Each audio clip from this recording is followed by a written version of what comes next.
ना रहें तो ही अच्छा है। क्यों मेरी माँ? शरीर भी अपना नहीं है तो हम किसका गुमान करें कि हमारे पास ये है और वो है। जो गुमान करते हैं वो भी जलकर राख हो जाते हैं। ये गुमान, ये घमंड, ये है कितने दिनों का?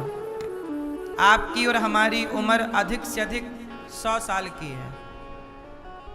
100 साल की उम्र होने पर ना आप रहोगे ना हम रहेंगे, और 100 साल के बाद रह भी गए तो किसी काम के नहीं रहोगे। क्यों मैया? सही है। गौकर्ण जी ने कहा, पिताजी सेवा कथा रसमहो नितराम पिबत्वम। कथा सुनो, भगवान की सेवा करो, भगवान की और भगवान के भक्तों की सेवा करो। गौकर्ण जी ने अपने पिता को, पिता रो रहे थे बेटे ने मारा, पर गौकर्ण जी ने ऐसा ज्ञान दे दिया कि सारा अज्ञान मिट गया। अब उन्हें समझ में आ गया कि बेटा मेरा नहीं है, भगवान मेरे हैं। और वो घर से निकलकर भगवान का भजन करके कल्याण कर लिया। पर धुंधकारी ने जब माँ को मारा तो माँ बेचारी कुएं में कूद कर मर गई। धुंधकारी माँ बाप के ना रहने पर 5 वैश्याओं को ले आया, उनके संग रहता, उनके लिए चोरी करता, गलत गलत काम करता। एक दिन उन लोगों ने सोचा कि इस आदमी के चक्कर में तो अपन परेशान हो रहे हैं, तो धुंधकारी को उसकी पत्नियों ने 5 ने मिलकर मार डाला, गला दबा दिया, जलते अंगार डाल दिए। जो स्त्री, याद रखिएगा, स्त्री सबसे कोमल होती है। बोलो हाँ, स्त्री सबसे कोमल होती है, उसे माँ कहा जाता है, ममता से भरी है। पर जो स्त्री पर पुरुष के चक्कर में पड़ जाती है, वो स्त्री पत्थर से भी अधिक कठोर हो जाती है। बोलो हाँ कि ना? स्त्री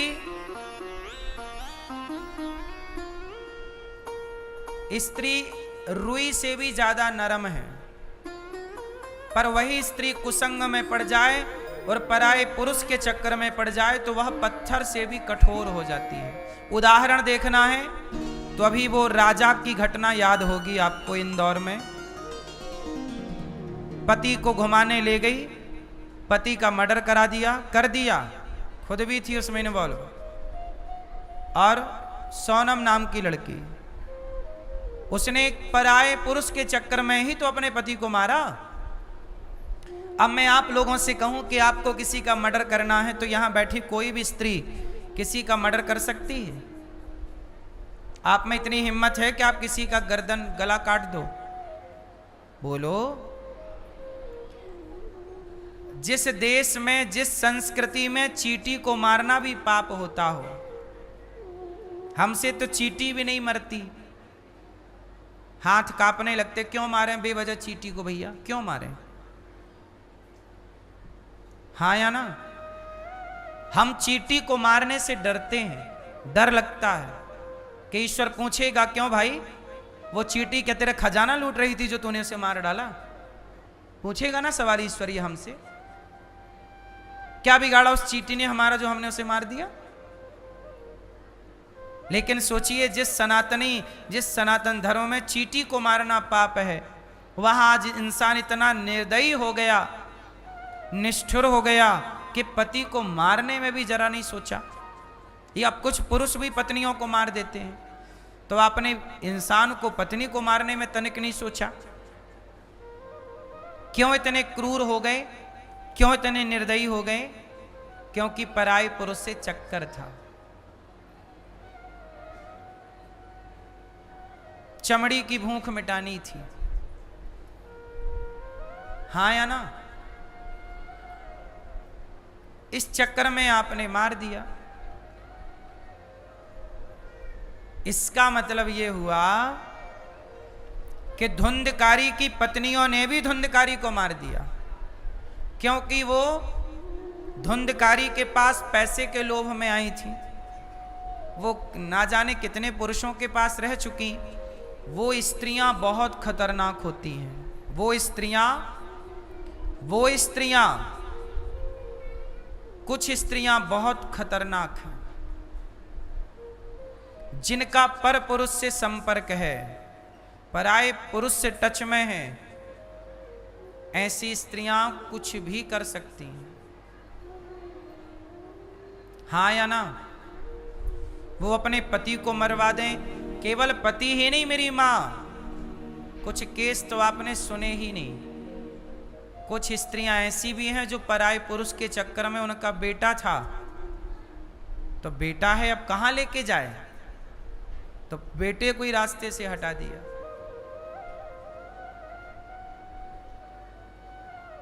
क्या किसके लिए हो रहा है ये सब? पर पुरुष के लिए और पर नारी के लिए। क्या मिलेगा पर पुरुष से, क्या मिलेगा पर नारी से? चमड़ी की भूख मिटेगी। किसकी भूख मिटनी है? भूख दो तरह की होती है। एक भूख होती है पेट की, जो दाल चावल रोटी सब्जी से बुझ जाती है, भूख मिट जाती है। एक भूख होती है पेट की, जो दाल रोटी से मिटती है। पर एक भूख होती है चमड़ी की, जो बहुत खतरनाक है। इसी चमड़ी की भूख ने रावण का सर्वनाश करा दिया। इसी चमड़ी की भूख ने दुर्योधन का सर्वनाश करा दिया। इसी चमड़ी की भूख ने इस महिला ने अपने पति को मरवा दिया और अब जेल में बैठी है। इसके पहले एक और केस था, पराये पुरुष के चक्कर में अपने पति को मार के ड्रम में पैक कर दिया, सीमेंट से जमा दिया। किसके लिए? पर पुरुष के लिए। हाँ या ना? इसलिए चाहे पर नारी हो चाहे पर पुरुष हो, दोनों ही खतरनाक। बचिए इन पापों से। धुंधकारी की पत्नियों ने उसे मार डाला, जलते अंगार मुंह पे दे दिए, धुंधकारी मरा। पर मरने के बाद क्या हुआ? क्योंकि धुंधकारी ने माँ बाप को सताया, गलत काम किए, तो मर के भी वो मुक्त नहीं हुआ, वो प्रेत योनि में चला गया। कितनी योनियां होती हैं? 84 लाख। उन 84 लाख योनियों में एक योनि होती है कुत्ता की, बिल्ली की, गधा की, पशु की, पक्षी की, जलचर, थलचर, नवचर, नाना सब प्रकार की योनियों में ये योनियां। एक योनि होती है प्रेत की। कौन सी योनि? जो सताते हैं, अपने माँ बाप को सताते हैं। जब ऐसे लोग मरते हैं तो किस योनि में जाते हैं? प्रेत। और स्त्रियां जब सताती हैं किसी नारी को, सास को, पति को, गलत काम करती हैं, तो स्त्रियां जब किसी बूढ़े को सताती हैं, पति और पिता या पिता तुल्य ससुर सास को सताती हैं, तो क्या बनती हैं? पुरुष बनता है भूत, माँ बाप को सताने से। और स्त्रियां सास ससुर को सताएं और पति को सताएं तो क्या बनती हैं? क्या? चुड़ैल। क्या बनती हो मैया? तो चुड़ैल। तो आप लोग सेवा करना अपने सास ससुर की और पति की, वरना चुड़ैल बनने को तैयार रहना।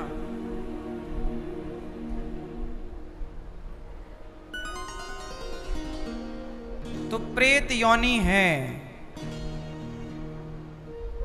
कौन सी योनि? धुंधकारी क्या बना? जोर से। प्रेत बना। अब जब प्रेत बना तो क्या करे? तब धुंधकारी ने अपने भैया गोकर्ण जी से कहा, भैया मैं मर गया, अब मुझे अक्कल आई, मैंने बड़ा अपराध पाप किया भैया, मैं प्रेत बन गया, मुझे से प्रेत योनि से मुक्त करो। तब गोकर्ण जी ने भगवान सूर्य के कहने पर गोकर्ण जी ने भागवत सुनवाई, और जब भागवत सुनी तब धुंधकारी उस प्रेत योनि से मुक्त हो गया। ये भागवत जी की महिमा। अब सोचिए, धुंधकारी जैसे पापी भी भागवत सुने तो वह प्रेत की योनि से मुक्त हो जाते हैं। और आप लोग इसलिए कहता हूं कि जीते जी भागवत सुन लो और अपने माता पिता के नाम से भागवत जी सुन लो, क्योंकि कोई जाने अनजाने में कभी प्रेत योनि में चला भी जाए तो उस व्यक्ति की सदगति के लिए भागवत जी ही उसे मुक्त कर सकती हैं। इसलिए जीवन में भागवत जी के पोथी पाठ कर लेना चाहिए, सुन लेना चाहिए, भागवत सुन लेना चाहिए, अच्छे काम कर लेना चाहिए। धुंधकारी ने भागवत सुनी, मुक्त हो गया। गौकर्ण जी ने दूसरी बार भागवत सुनाई, वहां जितने जीव थे सब मुक्त हो गए। सच्चिदानंद रूपाय विश्वोत्पत्त्यादि हेतवे तापत्रय विनाशाय श्री कृष्णाय वयं नुमः। सच्चित आनंद भगवान कैसे हैं? सच्चिदानंद। भगवान ही सच्चिदानंद है, वही मुक्त कर सकते हैं सबको कहीं से भी। भगवान सृष्टि को उत्पन्न करते हैं, पालन करते हैं, संहार करते हैं। जो व्यक्ति जैसा कर्म करता है वैसा फल भगवान उसे देते हैं। सुखदेव भगवान प्राकट्य हुए, सुखदेव भगवान को नमस्कार्यं प्रव्रजन्त मनुपेतमपेत कृत्यं द्वैपायनो विरह कातर आजुहाव पुत्रेति तन्मयतया तरवो विनेदुस् तं सर्वभूत हृदयं मुनिमानतोस्मि। सुखदेव भगवान जो अपनी माँ के गर्भ में 12 वर्ष तक रहे, ऐसे सुखदेव जी जब बाहर आए तो उनको बारंबार नमस्कार किया गया। ये वही सुखदेव जी हैं जिन्होंने राजा परीक्षित जी को भागवत सुनाई। राजा परीक्षित कौन है? मैया राजा परीक्षित जी कौन है? सुनो, राजा परीक्षित हैं अभिमन्यु के पुत्र। किसके पुत्र? किसके पुत्र? अभिमन्यु के पिता कौन? अर्जुन। अर्जुन का बेटा, अर्जुन के पुत्र हैं अभिमन्यु। अभिमन्यु की मां का नाम क्या है? नहीं पता? जगन्नाथ जी के बीच में कौन बैठा है? जगन्नाथ जी के बगल में कौन बैठा है? भगवान श्री कृष्ण की बहन का नाम क्या है? माता सुभद्रा। सुभद्रा के पुत्र हैं अभिमन्यु, भगवान कृष्ण के सगे भांजे। अभिमन्यु महाभारत में चक्रव्यूह में मारे गए थे। गुरु द्रोणाचार्य ने चक्रव्यूह बनाया, उसमें फंसकर मर गए। अभिमन्यु की पत्नी गर्भवती थी। अभिमन्यु की पत्नी का नाम था उत्तरा।